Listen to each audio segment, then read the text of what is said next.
what about Rex? What about Rex? You know, oh, look, here are his notes. Look, his notes. He doesn't use, and by the way, I think he's a very good speaker. He says he doesn't do this. I'll tell you what he is. He's a great, great football coach. Here, Rex. Great football coach and a great guy, and I want to thank Rex and Michelle. Amazing. You know, he won championships in New York, AFC, I think twice, and always had these teams that were brutal. They were just good, great defense, and I've been watching, and I'll tell you, you're going to have a very, very good season this year. You watch. You watch. It's going to be great, and that's because you have a great coach, and you really do. And he's also a terrific guy. So listen, we're here tonight to discuss lots of things, but you know, something that a lot of people didn't know, I bid $1 billion for the Buffalo Bills. I bid $1 billion.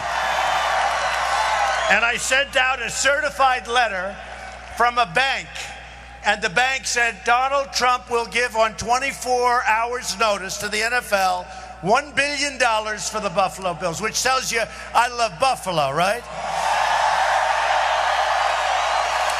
And, you know, we had two great people. You know that, the Pagulas, and they are great people. And watch, they're going to do an incredible job. First good move was getting Rex to coach the team. First great move was getting Rex. But you know what I want to do? Oh, do we have already? Get him out.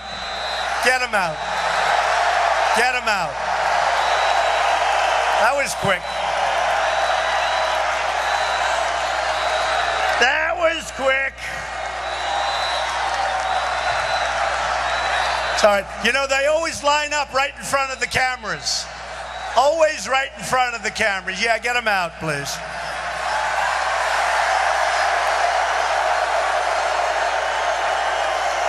Well, this place is unbelievable. Look at this. And you know what? We have 5,000 people outside trying to get in, but we want to start now, right? We want to start now. So they'll be coming in as we go along. All right. Yeah, get them out. Make room for some of the people outside. Good idea.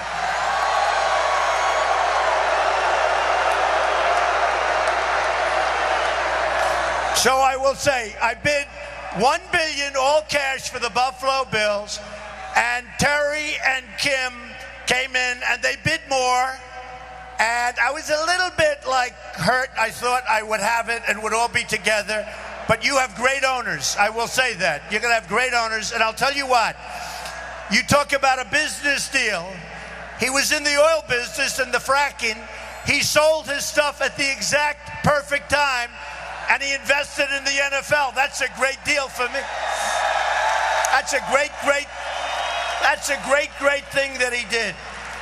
So you talk about great business deals, and by the way, the other stuff isn't going in the right direction. So they made a terrific deal. Thank you. Look at this. Yeah, get him out. Go home to mommy. Bye.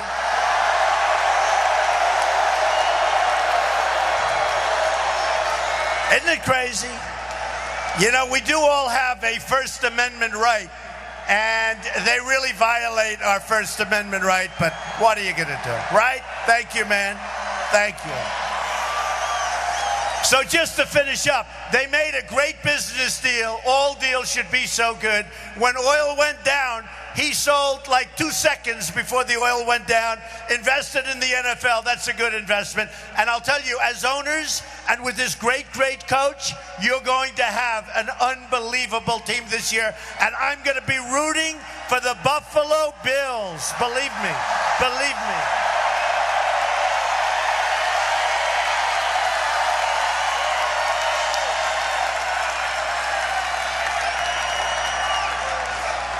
And you know, besides that, we are going to bring Buffalo back, we're going to bring New York back, and we're going to bring the United States of America back.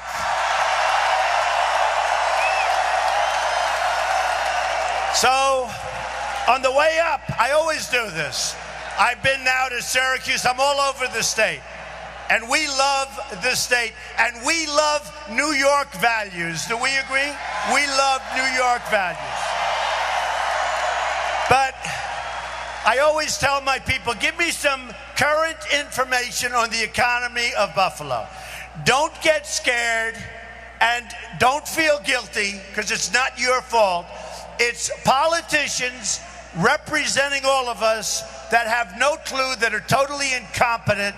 And these are people that represent us at the highest level, including President of the United States. And look at what's happened here. Listen to this. Do not get discouraged. I'm telling you, we're bringing it back fast. You watch what happens. We're not making bad trade deals. We're going to end all the nonsense, and we're going to bring jobs back to the United States, and that includes Buffalo. That includes Buffalo. So look, these are right out of the book. Buffalo's been hammered by our trade policies. Few cities in America have taken a harder hit. We know that. I know that. I live like I'm here all the time. I have great friends, including Rex here and Michelle. According to the United States Bureau of Labor Statistics, Buffalo has lost nearly half of its manufacturing jobs since 1990. Think of it. 3 main reasons: NAFTA, Asian currency manipulation, product dumping, China's entrance into the World Trade Organization. Nearly 40%, and I'm going to stop because I don't want to depress people. Nearly 40% of Buffalo's lost jobs have occurred since 2001. Don't worry. New York State has lost 3 out of 4 of its manufacturing jobs since the 60s. 3 out of 4. So, folks, look, here's what's happening. We're making horrible deals. We have people that don't know what they're doing. Companies are moving to Mexico and every place else. We have NAFTA, which was, by the way, a Clinton deal. And as you know, Bill Clinton was married to crooked Hillary Clinton. You know that, right?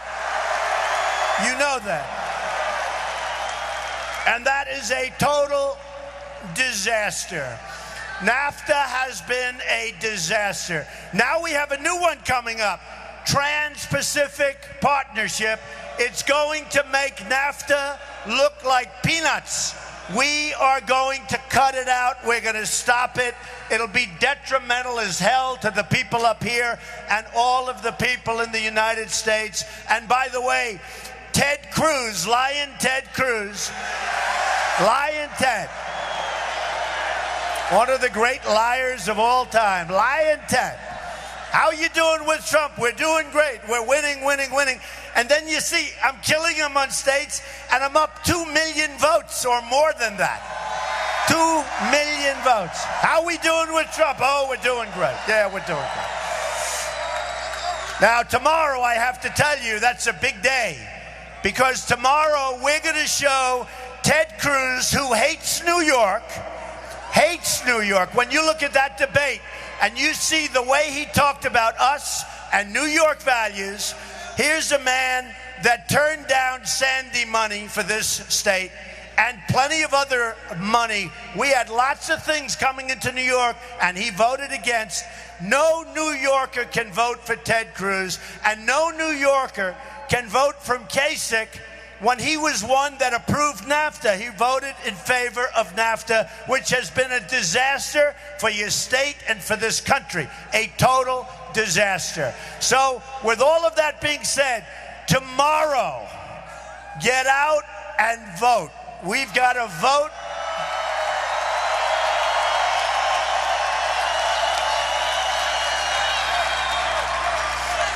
We've got to vote, and you know, Cruz is way, way down in the polls, and Kasich is not even sort of showing up. I think he's 1 for 32, and he's the governor of that state. And if I spent another 2 days, I think I would have beaten him in that state. We were close. And Cruz is just a catastrophe. He didn't even get 50% in his own state. He was way below 50%. And he doesn't represent what we need. and he doesn't represent us on trade and the other things that we need to make America great and to make Buffalo great again, okay? He doesn't.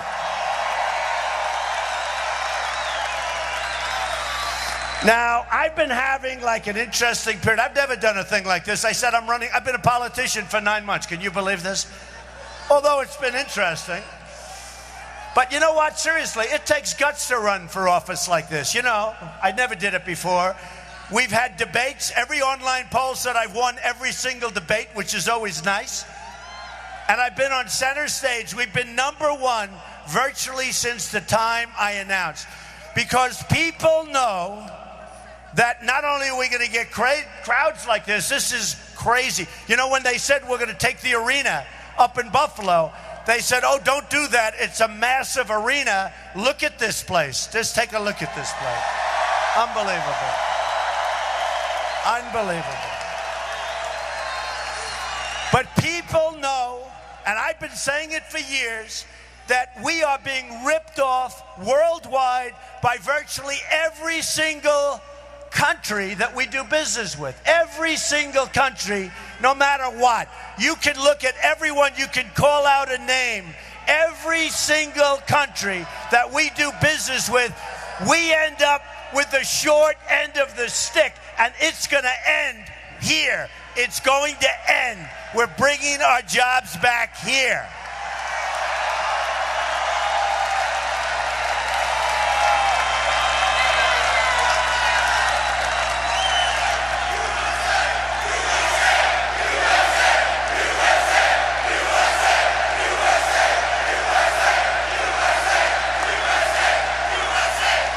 You know, it's really nice. I'll tell you what I want to do, as long as you're shouting, and I love to hear it, nothing nicer than USA. I think what I want to do is I want to talk just for a second. I wrote this out, and it's very close to my heart because I was down there, and I watch our police and our firemen down on 7-Eleven, down at the World Trade Center right after it came down. And I saw the greatest people I've ever seen in action. I saw the bravest people I've ever seen, including the construction workers, including every person down there. That's what New York values about. And so I wrote out a little something, and I'd like to talk about the New York values that we all know so well. The values that make us love this state despite its problems. We love this state. We know it's going to come back. If I'm president, it's going to come back so fast you won't even believe it. You watch. Now, New York has been a symbol of American strength to the world. Now, where do we see the values? We see the values with our New York police and firefighters. They don't get enough credit. These are great, great people, great Americans. We see it with the New York transit workers. You saw what they went through, and you saw the strength and the dedication. We see it with families that go to your parks, Central Park, all of your parks in Buffalo's, your parks not only in Buffalo, but Syracuse. And I was to every place, Rochester, Albany. We had 20,000 people in Albany in an arena like this. You see it all over. You see tremendous, tremendous spirit. You see it in restaurant workers, in delis, and factory workers in upstate New York. The ones that are left, but we're going to bring up, don't worry, don't worry. You see it really in the whole fabric of the community.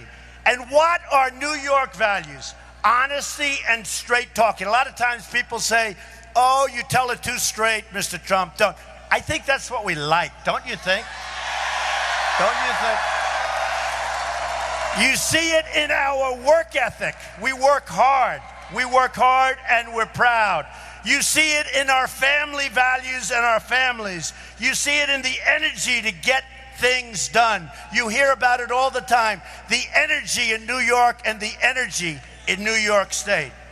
We're builders, we make things, we have courage, and we do great, great jobs for our community. We have great community service, and that's where you see it. Now, New York values were on display for all to see in the aftermath of 9/11, a strike at the heart of our city and our nation, and in fact, even the world. This was the worst hit that our country has ever taken, worse than Pearl Harbor, because when they attacked Pearl Harbor, at least it was military. This was civilians. These were great people. Everybody in this room practically knew somebody that died or somebody that was horribly injured during that terrible day. But this was an attack on civilians, and this was the worst attack in the history of our country. And when you think of what we've done since then and how we've reacted, that's New York values, folks. That's New York values. And you're right, we are going to build that wall, and we are going to build it, believe me. We're going to build a wall. They're going to build a wall, and Mexico's going to pay for the wall, and you know it, and I know it, and they know it. In our darkest moments as a city, we showed the world the very best of America. The firefighters and first responders and the police officers and the Port Authority workers, all of them who ran up those stairs knowing that the end could be very near. They knew it. They felt that building. They knew bad things were going to happen, and they ran up those stairs, and nobody came back. That's New York values, folks. That's New York values. Father Michael Judge, a great guy, the chaplain of the New York City Fire Department, who died providing comfort and prayer to the wounded and the fallen on 9/11, a good friend of many people in this room. He really displayed New York values, and he knew what was coming very, very soon. Father Judge. The people in the towers who helped rescue each other and those that perished, knowing that if they left earlier, they could have gotten out. They didn't want to do it. They stayed. They helped other people. Those are New York values. The restaurants and local businesses who kept their shops open to help the first responders and help people in need. Those are first. I'll tell you what, those are really the people when you think in terms of New York values. The bravery. And you never hear about somebody who left, who was running in the opposite direction. These people were going through terror, and you know what happened. Everyone who helped clear the rubble, and I was there, and I watched, and I helped a little bit, but I want to tell you, those people were amazing. Clearing the rubble, trying to find additional lives. You didn't know what was going to come down on all of us, and they handled it. Every small act of kindness, every great act of courage, those are New York values, okay?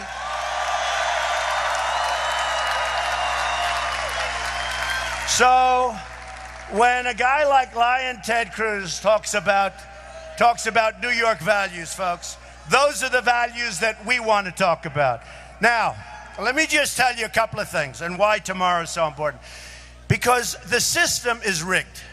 It's not meant for a guy like me who's not taking any money from these special interests. I'm self-funding my campaign. I came up here. I pay for it to come up here. It's a rigged system, just like so much else in government is rigged. But I've never seen anything like it. When you have a Colorado or a Wyoming, in the case of Colorado, they were supposed to vote. They said there were no changes made, but there was. I announced in June, people saw that I was going to do great in Colorado, and all of a sudden in August, they changed the system. They took the vote away from the people of Colorado. They didn't give the vote to the people of Wyoming. Now, I could have done really well because I'm very good at dealing with the bosses.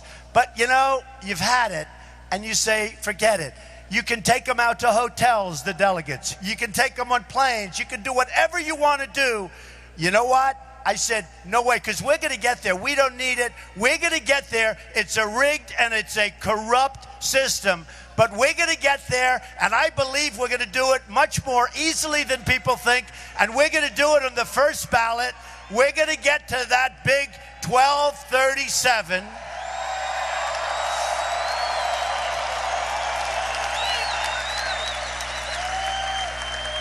And when we do, we're going to get a little bit of a race. You know, they all say if it's Trump against Clinton, that's going to be the greatest voter turnout in the history of our country. And I think that's true. And that, by the way, is a good thing. It's good for us, too. By the way, the more people that come, the better. But it's a great thing because, you know, historically, our country has done very, very poorly in voter turnout. A lot of people don't vote. Now, the Republicans have increased almost 70% from what it was 4 years ago when Mitt Romney choked and he lost an election that should have been won. That was an election that was just waiting to be won, and they lost it. They blew it. Same group, same people. They're happy as long as they keep their jobs, as long as they get their consulting money. Same group, same everything. We're going to change it because we're going to win, and we're going to beat crooked Hillary so badly that your heads will spin.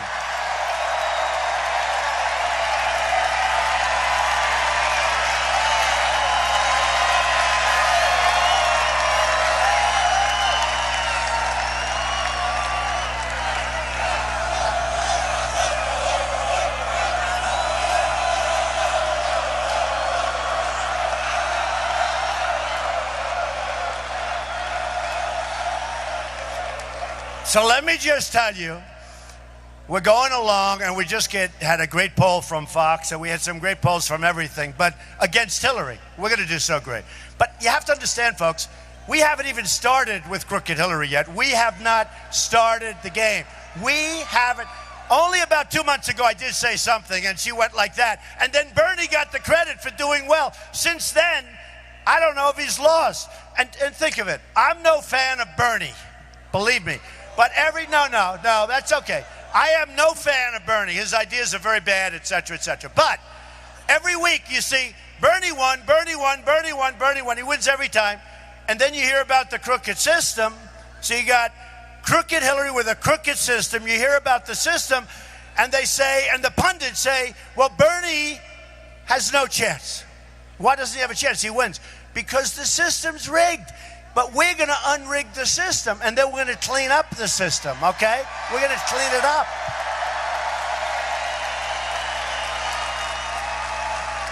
In the case of the Democrats, they have superdelegates. In our case, it's worse because it's more sinister. It's harder to see, but it's actually more devious, and it's worse. And you know what? We have millions of people that came out to vote for Trump, and they're not really voting for me. They're voting for what we want. You know what we want. We want great trade deals. We want a strong military. We want to take care of our vets. We want to beat ISIS and stop playing games. We want to repeal and replace Obamacare.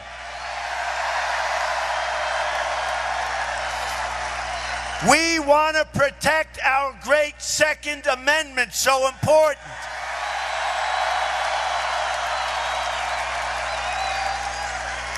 We want to end Common Core, end it, and bring education locally to Buffalo and all of the local communities. It will be so much better. And we want to have strong borders where people can come in, but they have to come in legally. They come in legally.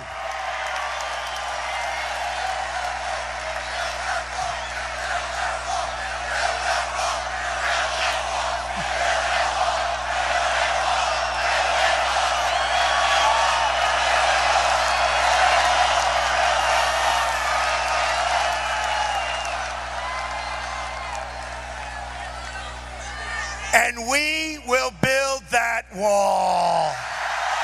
We will build that wall. Now, when I'm on stage with these guys, don't forget, we started off with 17 people. And you know, I get a kick. They say, Donald Trump didn't hit 50%. I'm dealing with 16 people over here. How do you hit 50? You got all these people up there. Then you'd lose 2, you'd lose another 2. They get it down to 12. They get it down to 10. They get it down to 7. I mean, give me a break. Donald Trump didn't hit. I've got 14 people up there. I'm supposed to hit 50. But I've won far more states than anybody else. Not even close. Not even close. And as we all know, but it's never covered, millions of votes more. And it's going to be interesting to see what happens, because I'm saying that we're going to hit the 1237, I believe. Because New York is looking great, but you got to go and vote. And Pennsylvania and Rhode Island and every state we're looking at, Maryland, we are looking so good. And Indiana is going to be great, I think, Indiana. We're going to get out to California. I mean, we have a lot of stops, and I'm going to work so hard. And, you know, my family said, Dad, why are you doing this? I say, because honestly, we can do something that's so special. We're going to turn this country around. We're going to make the greatest trade deals ever made. We're going to become so strong, so powerful, so rich, and you're going to be so proud of our country again. We're not going to be the dummies anymore.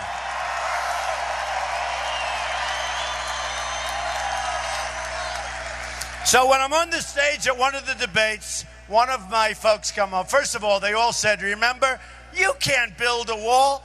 China built a wall 13,000 miles long and 2,000 years ago. 2,000 years ago, the Great Wall of China. This is the Great Wall of Trump, I guess. I don't know.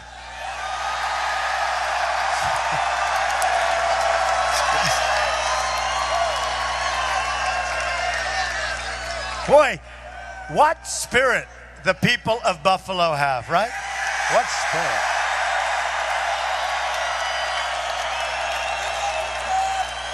And you know, I have to tell you, see all those cameras going on? Every night they put us on live. They don't cover anyone else live. They like it live. Some night I'd like to have it not so live so we could really talk, folks. But these are the most, I'm telling you, these are, well, let's see, Lion, Ted, maybe it's pretty. By the way, wouldn't it be interesting if Ted Cruz came in third tomorrow? Won't that be interesting? Very interesting. Honestly, I never thought I was going to see him as one of the last three people. I never thought it was going to happen. I never thought it was going to happen. I could name the other ones, but I don't want to do it. I thought there'd be other people, you know, before we have final victory. I didn't expect to see, honestly, I didn't expect to see either of these two, but that's okay. That's okay. So during one of the debate's over, I had talked about Mexico's going to pay for the wall. I had talked about the wall, and a couple of the participants came up to me. They said, Donald, you know you're not going to build a wall. I said, why not? You can't build a wall. Really? Why not? Tell me why we can't. And they said, I don't know. Do you know how easy that is? Beautiful precast concrete going up.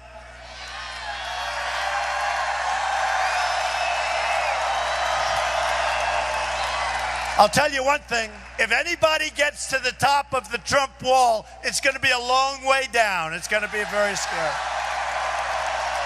It's going to be a real wall.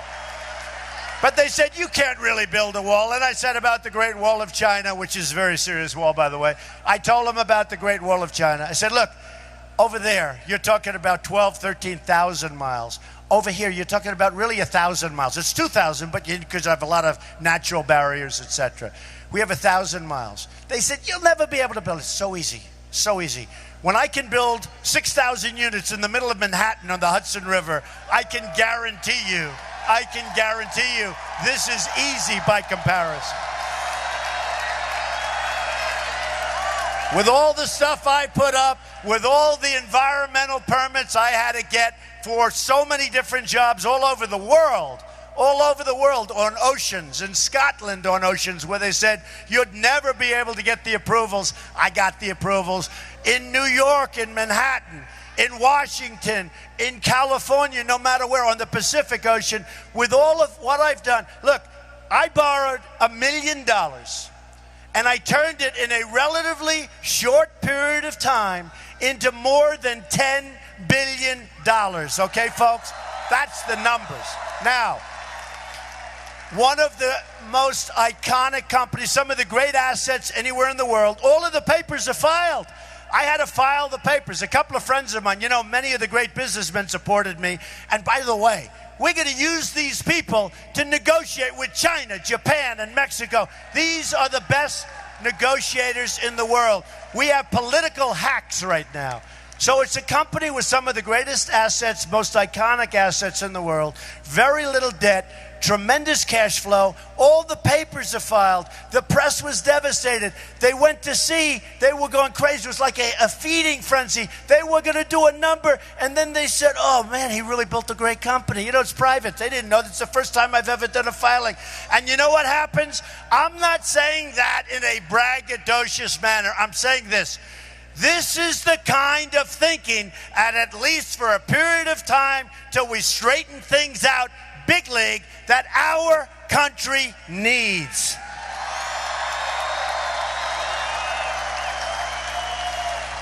So, you know I'm conservative, but some of these conservatives, you have all these people. I had so many ads. I had 55. Now, I didn't even believe this. I saw it on television. I had, which you can never believe 100%, so maybe they're wrong. Listen to this. I thought it was impossible, but I knew it was a hell of a lot. You heard the story during the golf tournament at Doral, Trump National Doral. Adam Scott is winning. And they said, and now for a commercial. And I've been watching for a week all of these. And I said, please, please, don't let there be a negative Trump ad before we present him with the trophy. So he hits this great shot. They say, and we'll be right back. Trump ad, and I mean the most negative and untruthful. Most of it's untruthful, not all of it, but you know, pretty much untruthful. And I'm saying, turn the televisions off. They were all over the greens, all over. I said, get the televisions off. Anyway, I was hit. But let me just tell you, 55,000 ads. 55,000. I said, that's impossible. And 55,000, like close to 100 million in negative ads. Then you listen to Kasich, and he said, nobody ever hit him with an ad. Nobody talks about him. He said he does well against Hillary. As soon as they run the first ad, that's the end of him. As soon as they run some negative ads on Cruz, and boy, would he be easy, that's the end of him. And think of it, 55,000 ads and we're doing well, 55,000 ads and we're going to win New York State, which no other, and I'm talking about in the general election, which no other candidate even has a chance. We're going to win Michigan. We're going to win Pennsylvania. We're going to win states that aren't in play. And we're going to win Florida big league. You know what they did in Florida, folks? You know what they did in Florida. So Florida was rigged also. Florida was rigged that the governor of Florida, Jeb Bush, the ex-governor, pretty popular, nice guy. Now he's a nice guy. Before, when I was competing, I didn't like. Now he's a nice guy. It's amazing the way that happens. And Marco Rubio, one of them was going to win Florida. And so what they did is they made the state at the last moment winner take all. 99 delegates, right? Winner take all. And then they had a problem because a poll came out. It said Trump is going to kill everybody. He's at 48 and these guys were at like 17 and 12. They say, wait a minute, this is a disaster. What do we do? So they looked upon changing. I didn't let him change. But this was a winner. This was a winner-take-all state that I was supposed to be taken advantage of, okay? There's only one problem. I won it by 20 points. We won it in a landslide, and we got 99 delegates, okay? So just remember, and so it works both ways, but just remember, folks, we're going to win, and we're going to win on the first.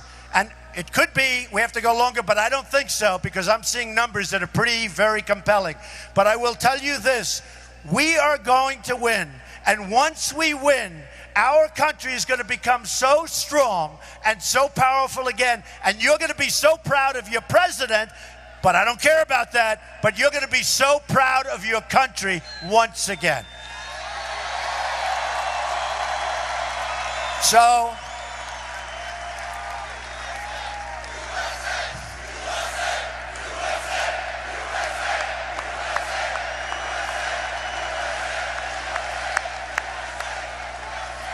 There is no place that's better or more fun or safer. Remember that. There is no place that's better, more fun, or safer than a Trump rally. No.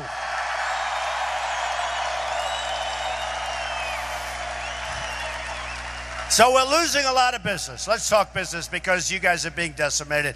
I'm telling you, our military, just let me handle it. We're going to make it so strong, so powerful. Nobody's ever messing with us. We're taking care of our vets, all of that. But let's talk jobs, because in Buffalo, we have to talk jobs. In Indiana, in Pennsylvania, I was just in Pittsburgh. We had an unbelievable crowd. They need jobs. Our jobs are being taken away. They're going to Mexico. You saw what happened with Carrier air conditioner, right? So they get announced. Now, Nabisco's gone, Mexico. Ford, massive $2.5 billion plant in Mexico. Many other countries. It's becoming a mini China for ripping off the United States. And I'm not angry at Mexico or the leaders of Mexico. I'm angry at the leaders of the United States for being so stupid to allow this to happen. So the other day, and this could be, I could substitute many, many names, but we'll use this one, Carrier air conditioners. I bought many, many over the years. I won't buy them anymore. I'm not buying Carrier anymore. So they announced they're laying off 14, and it was done with a cell phone. One of the folks downstairs that was getting fired, they're covering this sort of mid-level guy, and he was nasty. He said essentially, you know, you're all going to be fired. We're moving to Mexico. Oh, wonderful. They've been there for 30 years in many cases, and now they're gone. Not going to happen with me. So what happens is this. They move to Mexico. They think they're going to make air conditioners, and they're going to sell them back to the United States with no tax, with no consequence, with no problem. It's not going to happen, folks. It's not going to happen. They want to go there. That's great. But there is going to be consequence. And I've told this before, but it's so obvious, and it's so, you know, there are only so many things you can say. But I've told it before, and again, could apply to hundreds of different companies. I say to my wife, you know, I want to make this call. And she'll say, no, you must act more presidential. I don't want to really act more presidential until we win. Do we agree, folks? You know, we'll be a little bit less. You know, more presidential is easier than working like I do. Because more presidential means low-key it a little bit. My daughter Ivanka came up to me in the last debate. Now, Dad, you've won every debate. We love Ivanka, right? And we love Melania. We love them all. I have good kids.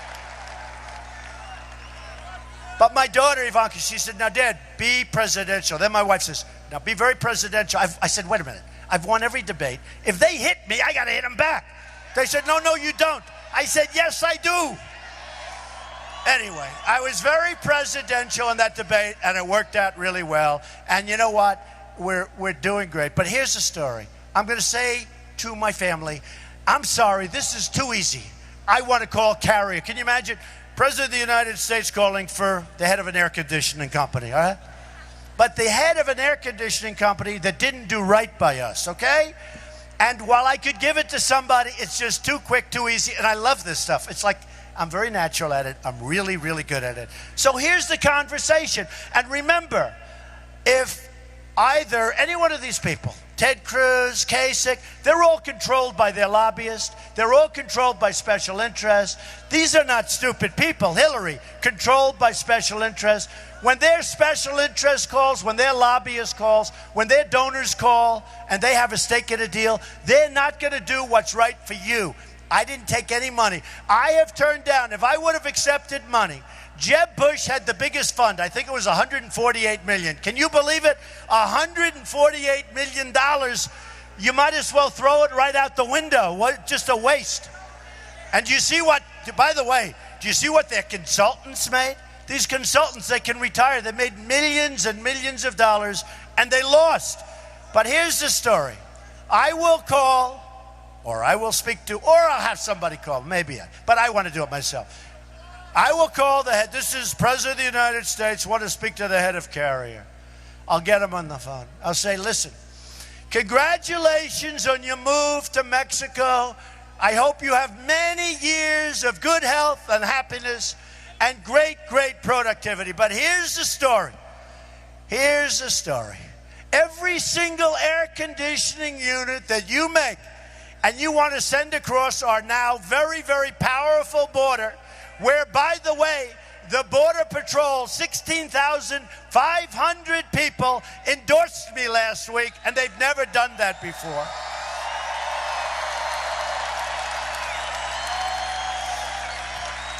And where Sheriff Joe Arpaio, a great guy, endorsed me last month from Arizona, and there's nobody better or tougher or fairer at the border than he is. So I'm saying, every unit that you make and you send across that border, you're going to pay a 35% tax on that unit.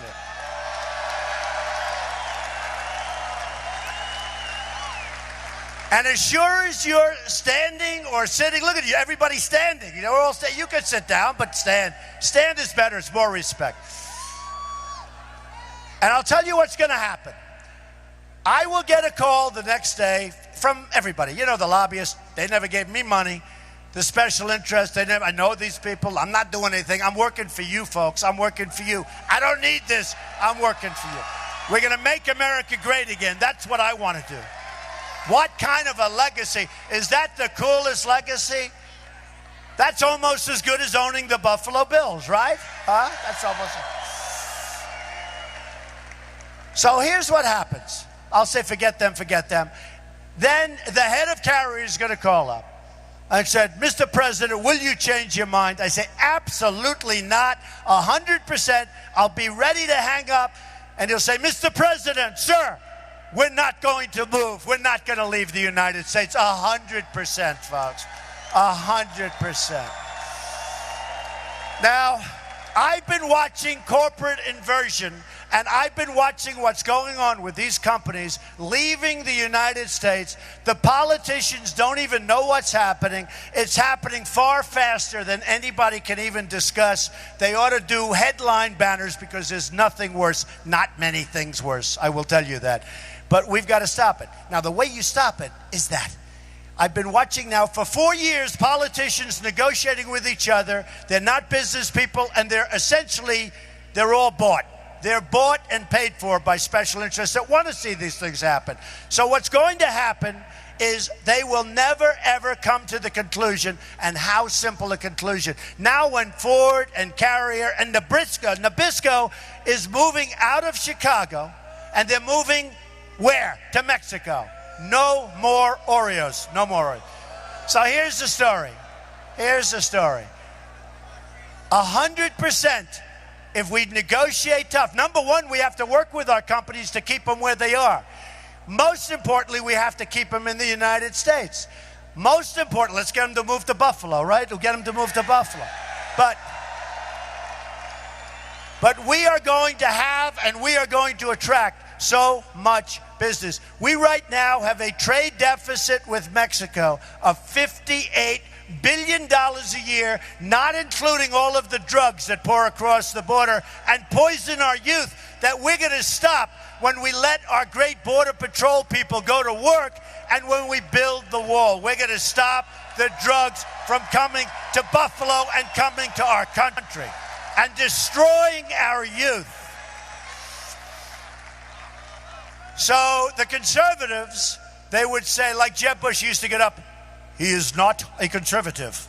Who cares? I am a conservative, but I'm a free trader.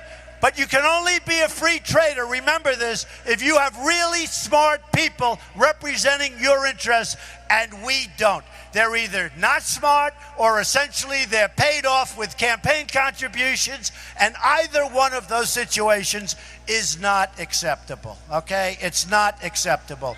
So we are going to have the toughest, the smartest, the sharpest business people in the world negotiating on trade deals. Now, let me tell you, the dishonest press, world's most dishonest people, they cover it wrong all the time. It was asked to me about NATO. What do you think about NATO? And it was asked on CNN by Wolf Blitzer. And I said, here's the story. Number one, NATO is obsolete. Number two, The countries in NATO are not paying their fair share. They're not carrying the baggage. They're not paying. We're protecting these, and they take advantage of us. And who can blame them for doing so? So I said, you always have to be prepared to walk, but we'll never have to walk. They have to pay up, folks. They owe us tremendous amounts of money. Many of these countries are very rich countries. I want them to pay up, and I want them to pay up all of the delinquency, all of the stuff in arrears. They owe us the money. We've protected them. They're taking advantage of us because they have no respect for our leaders. They will have respect for us. We're going to be very soon at $21 trillion. They will have great respect for us. We will have a better relationship than our president, Obama, has right now, and they'll be even. Now, we, as you know, protect Japan. We protect Germany. We protect South Korea. We protect Saudi Arabia. And you know what? We're dying with these deals. These deals are terrible. These are monster companies and countries. These are the biggest companies and the biggest countries in terms of economics. Why are we doing this? In South Korea, and I have buildings in South Korea, I have great respect for South Korea and Japan and Germany and Saudi Arabia. But we're protecting them. They've got to pay us, folks. They've got to pay. We can't do this. This isn't from years ago. They have to take care of us. We have to straighten out our country. They have to take care of us. And I want to keep doing it, and I want to keep doing it. I want to keep it going. But you know what? At some point, they're laughing at us. I have friends in Saudi Arabia. I have friends in Germany. I have friends in Japan. I have many friends in South Korea. Every time you order a television set, Samsung, LG, you order it from South Korea. They're unbelievably successful countries. They got to help us out. They got to help us out. They're going to pay. If we didn't take care of Saudi Arabia, as an example, they wouldn't be there for 6 months. And nobody has more money. And nobody, I'll give you an example. Before the oil went down, Saudi Arabia was making $1 billion a day. $1 billion a day. We're losing a fortune every single month. We lose a fortune. They got to pay up, folks. They got to pay up, and we want to get along with everybody, okay? They got to pay up. So we're going to have something that's very special. I'm going against the bosses. You know, I used to be a big contributor. I used to be, I guess, one of the bosses in a certain way. I was a member of the establishment. Nobody knows the game better than I do, believe me. I know the game so well. I can go to lobbyists and they have Cruz stamped on their forehead. It says Cruz. I can handle anything. And you give these guys millions of dollars and they go and they produce a vote, and the vote very well could be bad for the country, but it's good for the company or the country that they're representing.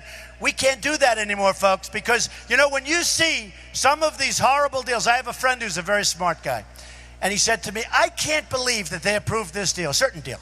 Doesn't matter, certain deal. I can't believe. And a certain senator was in charge of it. I can't believe he's that stupid. I say, he's not stupid at all. He's not stupid, he's smart. What happened is he was contacted by special interests and by lobbyists, and he was told to do this. They gave him millions of dollars. He was told to do it. And it's very adverse to the country, extremely adverse to the country. But you know what? It's damn good for him, because they'll be around for years and years and years, essentially taking care of him. So my friends, I never thought of it that way. It must be, because there's no way a deal like this could be made. So that's the story. With me, folks, those deals, not going to happen. Not going to happen. So here's the story. Here's the story. So important. So important. So important. And we're going to have, and by the way, we're going to have better relationships with all of these rip-off countries. You look at China, they're building military fortresses in the South China Sea. You look at what all of these countries are doing and how they take advantage of us. We are going to have tough, smart trade deals. Really smart trade deals. You know, if you want to deal in China, they send their stuff to us, no tax, no nothing. If you want to do business in China, it's virtually impossible, number one, to get your product in, and if you do, they tax you. So what are we doing? This is not free trade. This is stupid, stupid, stupid trade, and it's not going to happen. So here's the story, folks.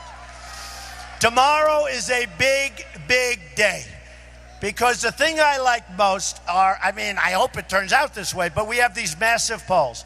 I don't like massive polls for one reason. People may say, oh, let's stay home. We have a movement going on like they say they have never seen in this country. Time magazine covers many times, all of the newspapers, and as much as the media treats me unfairly, they do admit there's probably never been anything like this. We had 35,000 people in Mobile, Alabama. We filled up Maverick Stadium in Dallas. We fill up everything. So here's the story. You're going to leave here and you're going to say, that was a great evening. But more importantly, tomorrow, you're going to go and vote. And you're going to make sure all your friends are going to go and vote.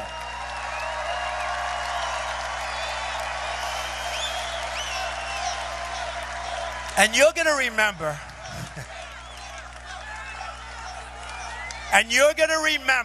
you are going to remember this evening, and you're going to remember, more importantly, tomorrow and the vote. And you're going to look back in 4 years and 12 years and 25 years, and you're going to say, that's the greatest single vote I've ever cast. Because from that point on, as soon as we beat Hillary Clinton, we are going to start as a country winning again. We're going to win on trade. We're going to win with ISIS. We're going to knock the hell out of them fast. We're going to knock them. We're going to rebuild our military. We are going to win with our military. We're going to make our military so strong, so powerful. You're going to be proud again. The vets have given me such support. The military has given me such support. What's happening to our military is a disgrace. So we're going to win with our military. We're never going to have to use it, probably, because nobody's going to mess. We're going to take care of our vets. We're going to win on the borders. We're going to win with health care.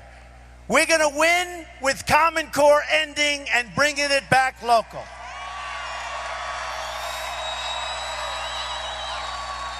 We're going to take care of our Second Amendment. If we had guns on the other side of the room in Los Angeles with bullets flying the other way, or if in Paris, the toughest gun laws in the world, if in Paris they had guns with bullets firing the other way, you wouldn't have had 130 people absolutely decimated and killed and hundreds of people in the hospital. It would have been a whole different story. So we're going to take care of our Second Amendment. And folks, you're going to look back and you're going to see we're going to start winning, winning, winning. And this is the last big speech I'm making in New York, so I can say it the way we want to say it. We're going to win at every element of what we're doing. We're going to win with the military. We're going to win with everything. We're going to win so much. You're going to get tired of winning. You're going to be saying from Buffalo, please, please, Mr. Perry, we don't want any more business. We're doing too much business. We're making too much money. No matter what you do, we don't want to win anymore. And I'm going to say, sorry, we're going to keep winning. We're going to win, win, win, and we're going to make America great again. America first, folks. America first. Thank you, Buffalo. Thank you. Thank you, Buffalo. We love you, Buffalo. Thank you.